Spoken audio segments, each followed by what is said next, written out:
The clerk will please communicate the action of the House to the Senate. Next bill on third reading.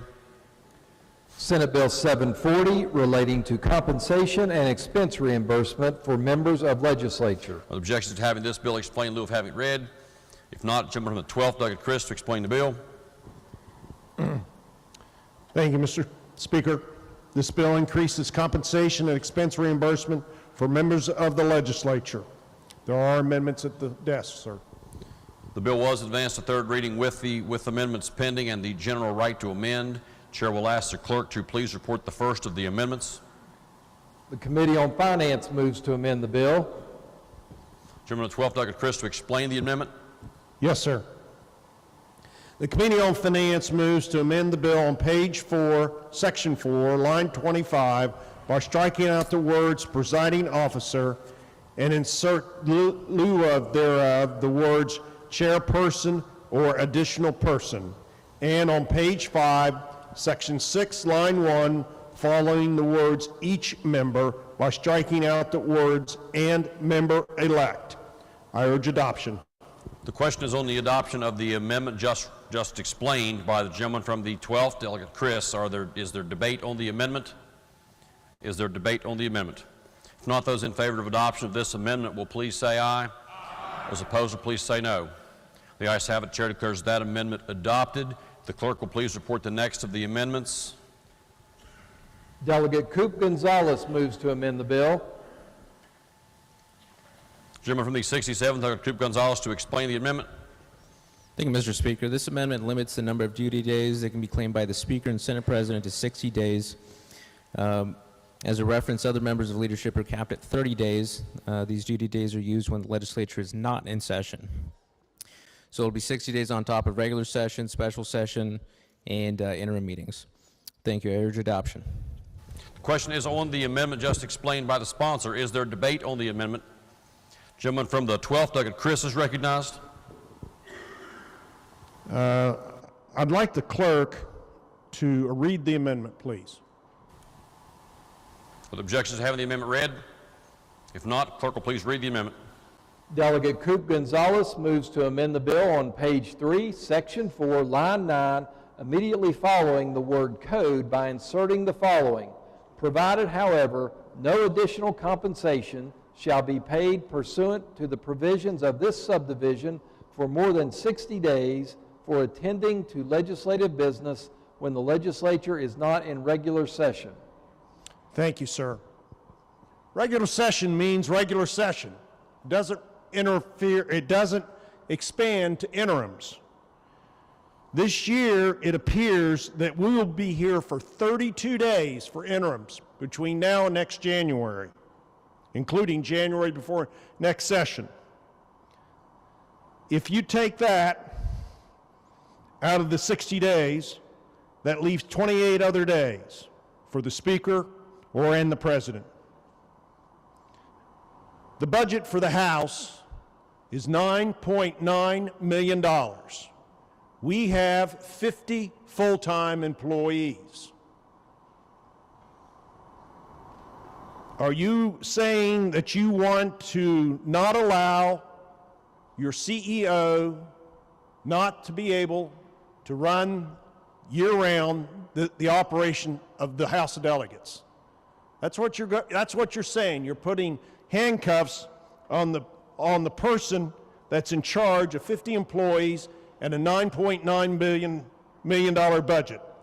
Also along the same lines, there is a joint budget between us and the Senate of $10.2 million and additional employees at the joint level. Gentlemen and ladies, this business is a year-round operation. Only because you're only here for 60 days doesn't mean that this place stops on next Monday. You've got interims that are coming up. They have to be prepared for. There has to be some guidance on what you're going to take up at the interims. I don't think the gentleman that's offering the amendment has ever attended an interim.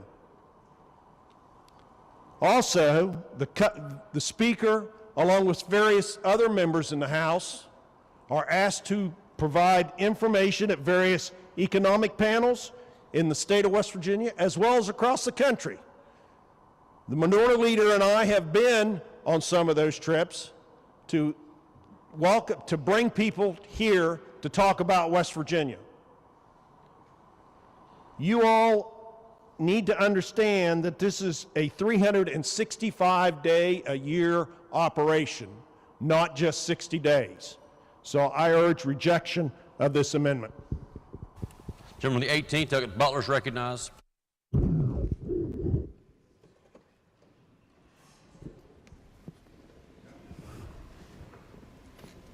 Well, thank you, Mr. Speaker. Would the Finance Chair yield for a couple questions, please?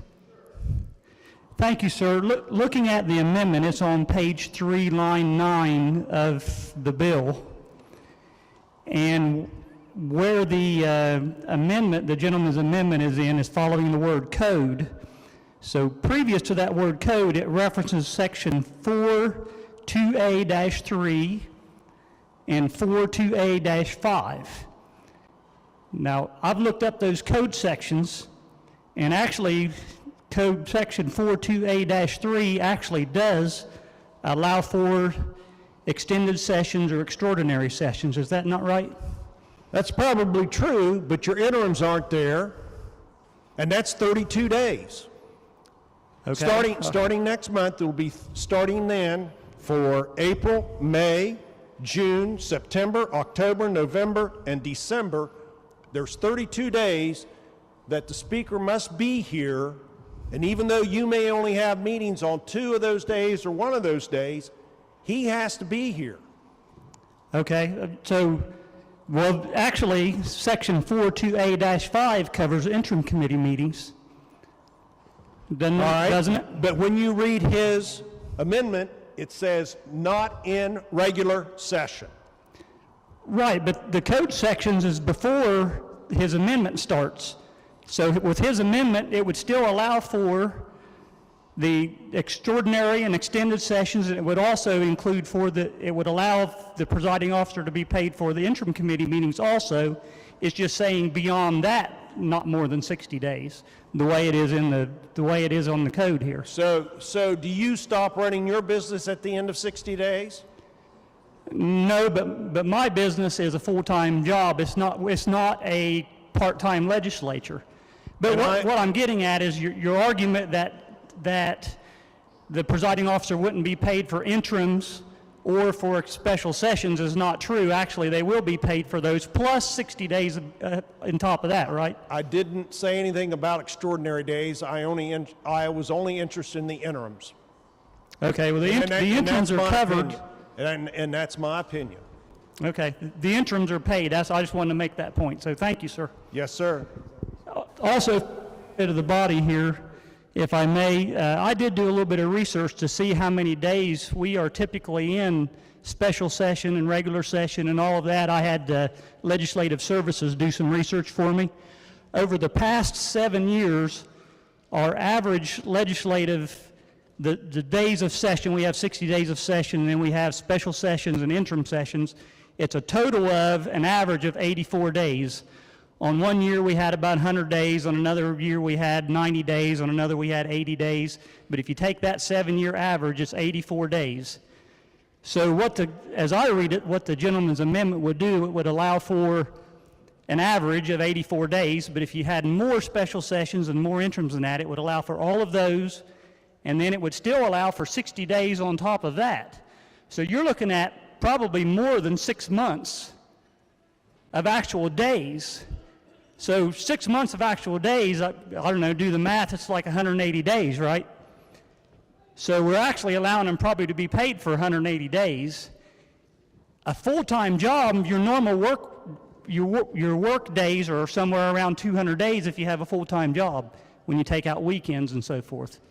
So I think that the gentleman's amendment actually allows for, well, I know it allows for all the regular session, all the special session, all the interim committee meetings, and it still allows for a whole bunch of days of work days to do all of the extra work that's necessary in the state. So I think it's a good amendment.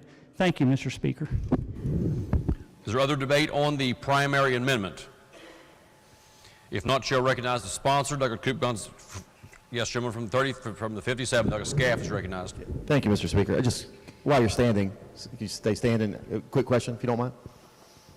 I'm just curious, what was the reasoning for this? There's already a cap for members of leadership. I just thought that it's reasonable to have this cap right here. I mean, was there, this is your first session, I know, but, it says like committee chairs, majority leaders, minority leaders, committee chairs, selected members, and they prepare, for the upcoming session. They assign committee members and stuff like that. That can't happen during the 60 days. There's a lot of preparation that goes before session, so that would eliminate this from happening? Could you clarify your question? Any pre-work would not be compensated. No, it would be compensated up to 60 days. Pre-work, before the 60-day session. This is outside of that. Correct. So you don't think that's worth being compensated? They would be compensated up to 60 days of that. Okay, but did something inspire you to write this?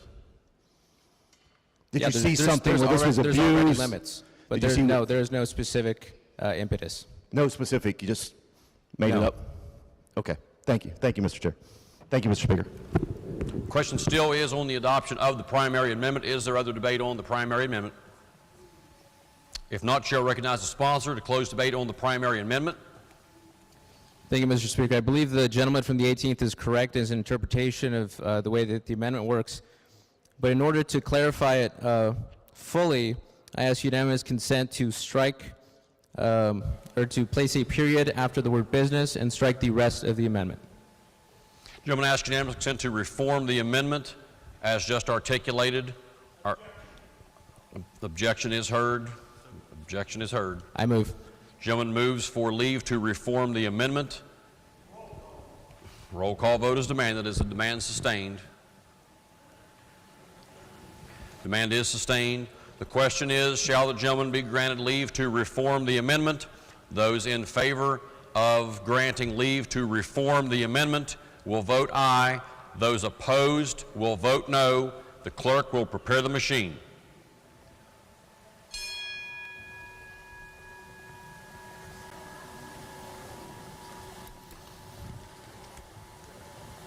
Has every member voted? If so, the clerk will close the machine and ascertain the result. On that question, there are 31 ayes, 66 nays, and 3 members absent. Less than a majority in the affirmative. The chair declares the request denied. The question is still on the primary amendment. The gentleman still has the floor to close debate on the primary amendment. Thank you, Mr. Speaker. I still think this is a solid amendment, and I think it'll make the whole package a little bit more palatable. Putting limits on these things are things that we in government should be doing. Thank you.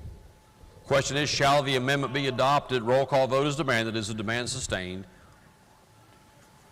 Demand is sustained. The question now is, shall the amendment be adopted? Those in favor of adoption of the amendment will vote aye. Those opposed will vote no. The clerk will prepare the machine.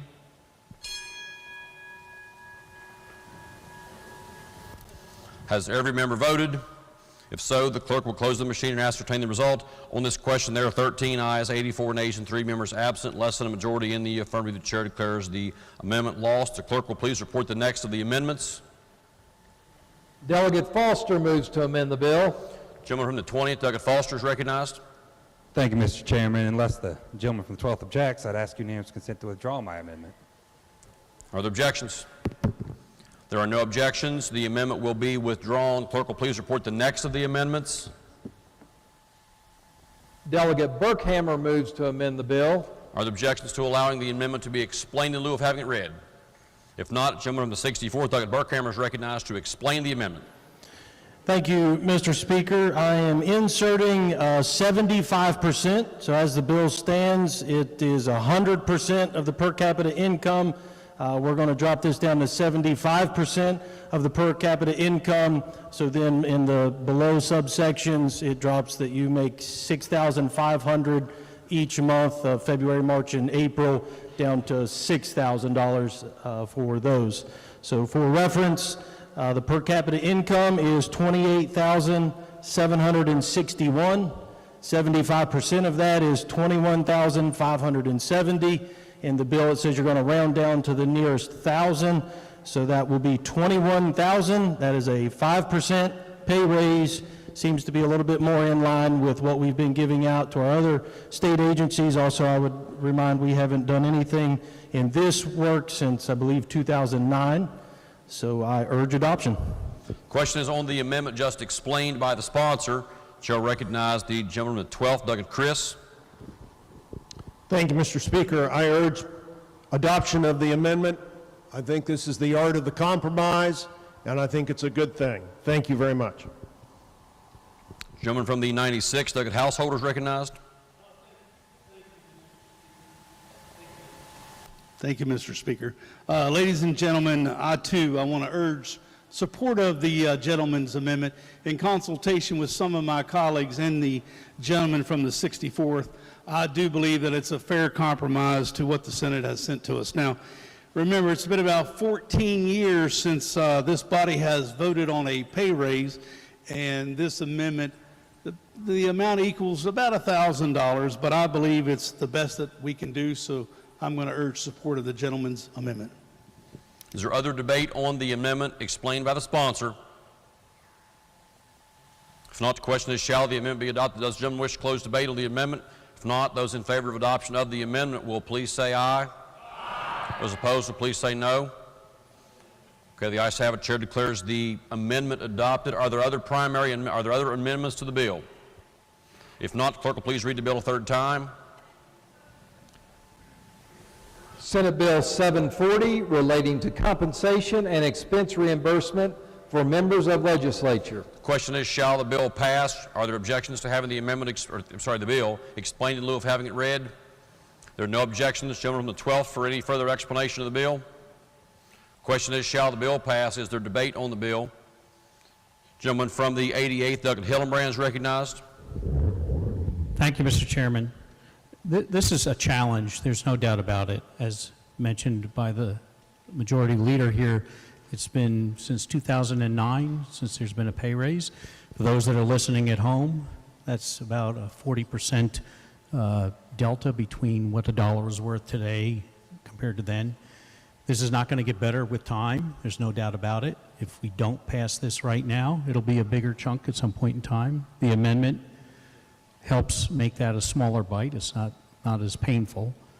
However, in my own case, I told the people that I was campaigning with that I came here to be a good steward of their money, try and take some of that surplus, do the things that we've done, return some of it to them, apply some of that money to needed areas, try and help those that need pay raises and all the rest of that.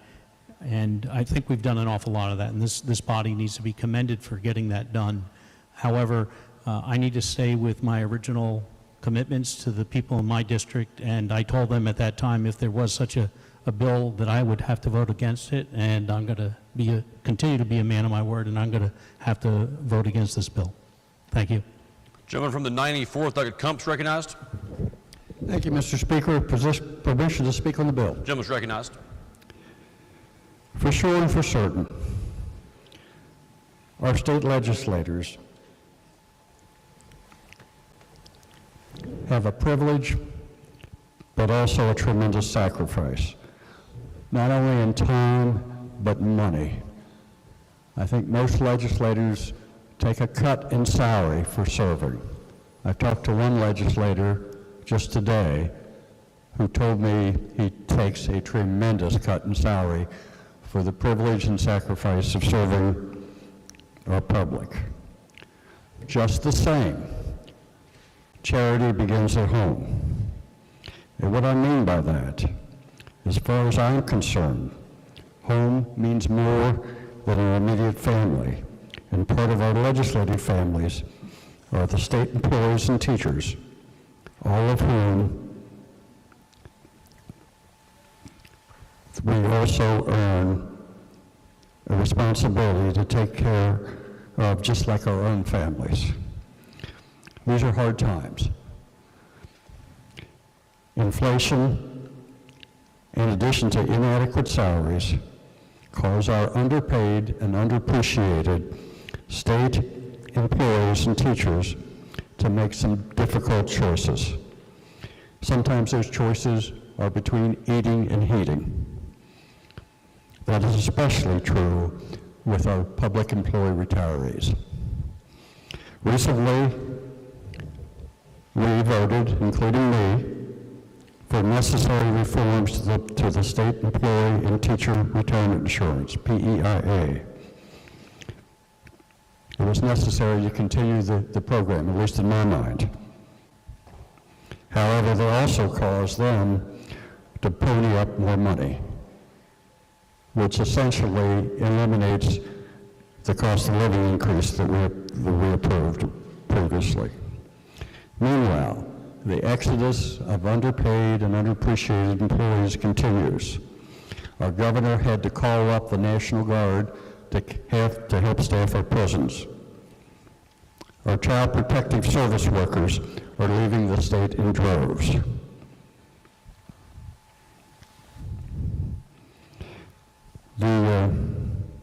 What bothers me most, however, in this bill, although it was improved with this amendment, is the proviso that going forth, an unelected commission will determine future state legislator raises, which will take the legislators off the hook for voting on future increases in salaries. And I don't think that's why we were sent here. For me and my beloved wife and bodacious wife Cheryl, we live modestly. We live by the adage, weigh it out, use it up, make it work, or do without. I think that as state legislators, we should go and do the same. That's why I'm voting no. Gentleman from the 12th, Dr. Chris, is recognized. The gentleman from the 88th brought up the delta of 9 years ago. If the gentleman would quickly calculate what was $6,000 worth in 1987, because that's what I got in 1987 as a delegate. It sat right over there in the gentleman from the 5th seat. Now, take that $6,000 and calculate that up based on inflation and see where you should be, which is tremendously more than where we're talking about tonight.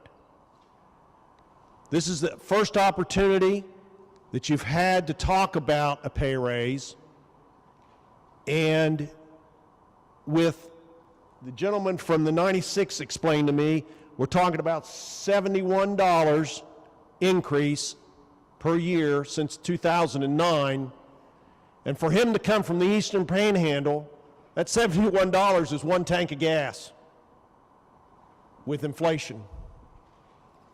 So don't cut yourself short. Please don't cut yourself short. You're worth the extra $1,000, and it's going to be a tremendous long time before this opportunity comes again, even though the commission meets approximately every 4 years. But you're not going to probably take that up again in 4 years because it won't be as much time as you did from the last time in 9 years. So I urge adoption of passage of the bill. Gentleman from the 64th, Dr. Burkhammer, is recognized. Again, the question is on the amendment. The question is on the amendment. No, chair's in error. The question is on passage. Chair's in error. The question is on passage of the bill. Gentleman is recognized. Thank you, Mr. Speaker. I want to point out a couple things and then share my thoughts on this. So this doesn't start until 2025. So there's an election between now and then. There could be 100 brand new members in this body. And effectively, this would not pertain to any of us. So you're not giving yourself a pay raise. You're giving the one to follow up in your seat a pay raise. But I want to make something really clear. I was not going to vote for this bill unless it was amended, unless it dropped down to something a little more comparable than what we've given everybody else. But I do want to share these thoughts, that we care about our state workers, our corrections officers, our state police, our teachers, all of them, care for them immensely. And we've given them raises. I believe I've been here 3 years. We've done something every year to do that, to try to show our respect to them, our CPS workers, everyone, to try to show how much we appreciate the job that they've done. Well, I want to stand today and say that I appreciate the other 99 members in this body. I appreciate and respect you for what you do, the sacrifices that you make. You're a person just the same as them. The inflation has hit you just the same. The groceries for you cost more than what they did when we started this thing. I mean, I know my friend from Mason County's got 5 kids. My friend from Raleigh's got 4 kids. I know it's not getting any cheaper for you to raise those children.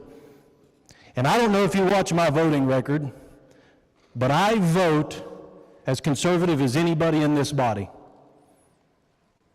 And I stand and I defend bills, and I'm normally on the losing side of them, but I vote conservative. So what I don't want is someone to say that I'm not being conservative when I want to put $1,000 in each of your pockets. Because I care about you guys. And I think that it's respectful for me to vote for you and your family and for those to follow us.